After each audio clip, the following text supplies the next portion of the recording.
Bonjour. Alors voilà, nous sommes en 2009. Alors je suis en couple avec Ginette, ma nouvelle compagne. Nous avons un petit motorisé de classe C d'une longueur de 21 pieds. C'était un Itasca 1988. Alors au cours de cet été-là, nous avons campé dans la région parce que je devais me familiariser avec cette façon de voyager. Je devais apprendre comment faire les connexions nécessaires sur les terrains de camping. Alors, je vais vous raconter quelques aventures et aussi de très beaux moments qui ont agrémenté cette décennie. Bon, un an plus tard, c'était le 22 avril 2010. Il est très tôt au printemps. Alors, nous quittons avec un couple d'amis, Michel et Marguerite, pour visiter l'Ouest canadien. Nos amis, eux, avaient une petite roulotte. C'était un modèle gitan de 13 pieds, tiré par une vanne Chevrolet là, de Outlander, quelque chose comme ça. Alors, nous avions chacun un walkie-talkie avec une portée réduite. Alors, il fallait se suivre de près. Bon, le premier soir, nous avons passé la nuit dans un truck stop. Déjà, c'était toute une expérience. C'était à Oshawa et nous nous sentions tout petits, perdus à côté de ces gros camions. Chaque matin, après le petit déjeuner, on prévoyait un endroit pour passer la nuit. Alors, on inscrivait un emplacement assez précis là, sur notre GPS. Bon, nous avions inscrit un terrain de camping à Leamington, à quelques kilomètres avant Détroit pour pouvoir passer aux frontières le lendemain matin. Mais on arrive là, puis, surprise, les terrains de camping ne sont pas ouverts à cette date. Bon, on réussit tout de même à s'installer, mais il n'y a aucun service. Cependant, nous avons un toit pour dormir, alors c'est correct. Le lendemain matin, nous prévoyons un terrain de camping à quelques centaines de kilomètres en direction sud, de l'autre côté de la frontière. Je ne me souviens pas exactement de l'endroit. Nous avons inscrit l'emplacement sur nos GPS, puis on traverse la frontière à Détroit.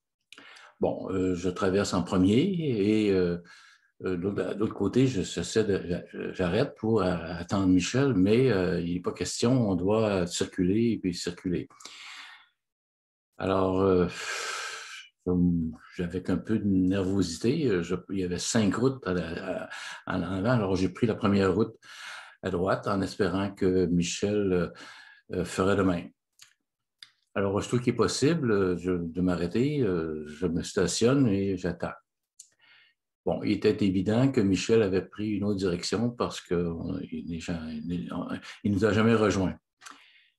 Alors, à ce moment-là, le signal du walkie-talkie est perdu complètement. Nous étions persuadés que le voyage à deux était terminé. La journée fut très longue. Nous avons arrêté à quelques haltes routières en pensant que Michel ferait de même, mais on ne l'a pas vu de la journée. Mais vers la fin de l'après-midi, notre GPS, nous, a réussi à nous rendre à la destination. C'était un terrain très vague, à 1 kilomètre de la route principale, c'était en plein champ. Bon, il y avait de la place pour une demi-douzaine d'emplacements, mais il n'y avait personne à l'accueil. Bon, on était seuls sur ce terrain-là. Alors, il faut comprendre qu'on était en avril et que le terrain était encore fermé. Au bout d'une heure d'attendre environ, on aperçoit la petite gitane au loin. Bon, je ne sais pas comment vous décrire ce que nous avons vécu, mais c'était très émotif. Quelques petites larmes de joie ont coulé de part et d'autre. Pour la suite des choses, pour la suite du voyage, nous avons eu un peu de neige, quelques jours de grand froid. Et vraiment, il était trop tôt pour faire ce voyage de façon confortable. Bon, nous avons descendu jusqu'au Texas. On a passé quelques jours au Nouveau-Mexique également. Chaque endroit visité, bon, pourrait faire l'objet d'une description parce qu'il y a tellement de belles choses à voir. On a découvert de beaux paysages, des canyons, des chutes, des routes pittoresques sur le bord des falaises a donné le vertige. Bon, nous étions rendus à Las Vegas le 13 mai. Bon, on était stationné tout près d'un hôtel dans la ville. De là, on pouvait visiter la Stripe à pied. Bon, la Stripe, ça, c'est le boulevard principal où on y trouve les théâtres, les hôtels, les casinos, les restaurants. Et c'est là que se trouve la vie nocturne. Nous avons passé, nous, quelques heures au casino. Nous avons également assisté à un spectacle présenté par le Cirque du Soleil. C'était le spectacle O. Et ensuite, une autre journée, nous sommes allés visiter le Grand Canyon en hélicoptère. Bon, il y avait quelques nuages, mais on pouvait voir les pics et des couleurs d'une grande beauté. Ce fut une expérience mémorable. Et de là, nous sommes rendus à San Francisco, une ville construite sur les collines. Pas facile de circuler en motorisé, non plus avec une petite roulotte. Bon, après San Francisco, on voulait aller visiter les parcs, entre autres le parc Yellowstone. Bon, impossible de s'y rendre. L'accès à la route était interdit à cause de la neige et de la glace. Donc, nous sommes revenus au Québec en passant par le mont Rushmore. Le mont Rushmore, c'est cette montagne qui est transformée en mémorial. On peut y voir des sculptures des 4 présidents américains, Washington, Jefferson, Roosevelt et Abraham Lincoln, qui sont sculptés dans le roc. Nous sommes arrivés à la maison au début de juin. Bon, c'est un résumé succinct que ce voyage. J'ai passé sous silence quelques troubles de moteur et une visite chez le dentiste et quelques autres petits détails. Bon, quelques années après, en juin 2013, nous avons entrepris un autre grand voyage. Nous étions seuls à ce moment-là et nous avions amené nos vélos. Nous avons visité l'Ouest canadien. Bon, c'est sûr que la route est assez longue. Bon, nous avons passé 2 jours à Saint-Boniface au Manitoba. C'est là que nous avons fait une bonne randonnée en vélo. Nous avons visité la maison de la romancière Gabrielle Roy et également un circuit touristique extérieur relatant l'histoire de Louis Riel. Bon, en Saskatchewan, nous sommes arrêtés à Moose Jaw où nous avons visité les tunnels. Les tunnels, c'est des espèces de galeries souterraines où vivaient les immigrants chinois dans la clandestinité. Puis ils pouvaient travailler à l'extérieur en échange tout simplement de nourriture. Pour se rendre à Vancouver, on a traversé bien sûr les Rocheuses avec un peu d'inquiétude, mais notre vieille machine a résisté. Alors, en passant, nous avons visité un ami, Serge et son épouse, et avons passé la nuit dans la rue en face de sa maison. Vancouver est une ville à découvrir. Le climat, une population cosmopolite, beaucoup d'Asiatiques. Il y a ces parcs, les pistes cyclables, les moyens de transport en commun, les restaurants. Alors, j'ai beaucoup aimé. De là, nous avons fait une croisière en Alaska.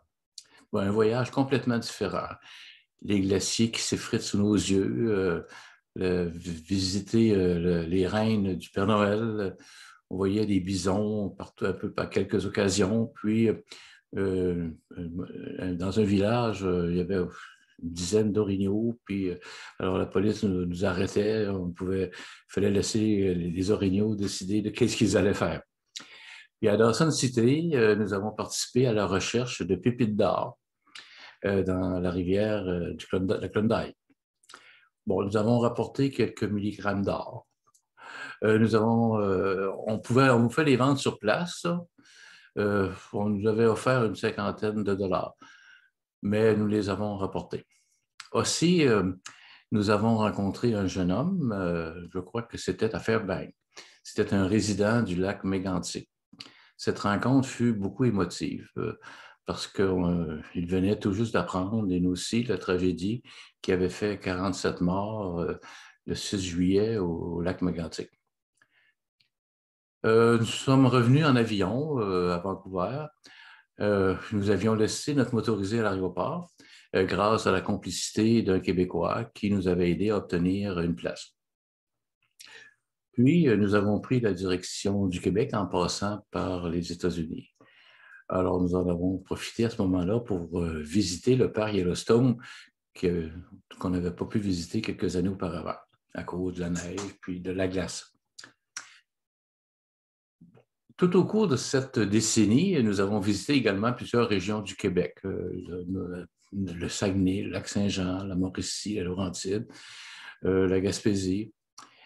Et aussi, nous sommes allés quelques reprises au Vermont avec des amis et plusieurs escapades dans les environs. Donc, nous avons bien profité de notre motorisé. À chaque fois, nous amenions nos vélos. Alors, ce fut des moments très agréables. Alors, nous l'avons vendu justement en 2019, le motorisé. Alors, vous avez compris que raconter comment nous avons passé nos étés au cours de cette décennie en moins de 10 minutes, ça suppose beaucoup, beaucoup de raccourcis. Mais j'ai voulu parler de ce petit bout de vie parce que c'était complètement nouveau pour moi. Je sais que beaucoup d'entre vous ont vécu ou vivent de belles expériences semblables, de belles expériences de voyage. Alors, bien sûr, il faut en profiter. Aujourd'hui, j'exprime ma gratitude à la vie, à l'univers et aux personnes que j'ai croisées lors de ces merveilleuses balades, ces merveilleux voyages.